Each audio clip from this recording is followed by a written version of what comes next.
Guys, this is George 24 Studio here. Yeah, I know I haven't been uploading this much and this is just completely random, but today I'm gonna show you guys how to get the new enablement package, whatever you call it. Yeah, just go to Windows 11 forum, a legit website. It's very popular right now. You go to new post, scroll down and see enablement package for Windows 11 version 23H2. If you're 22H2 because you thought you got 23H2, but if you press Windows R and type WinVer, well, for me I already have 23H2 already, but it says 22H2 and it says 22621.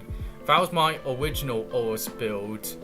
That is when I encountered this post by Brink back at Wednesday at 2:48 p.m. 21 minutes ago. That's new. Yeah, just click on this. I'll put a link down in the description for you guys to make it easier.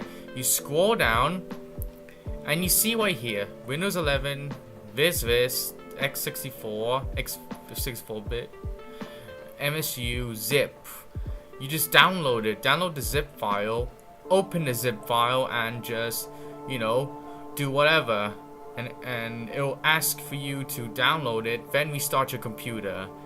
And once that's done, bam, you're already on 22631. In fact, I would have never done it if it wasn't for this person, Brink. Shout out to Brink, the Windows Insider MVP, the administrator. Thank you. In fact, a lot of people are praising for it. So yeah,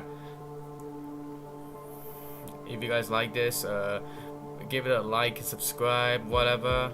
This is completely random to what I'm doing, but I'm just gonna help you guys. If you need help, I will put this link in my description. I promise you this.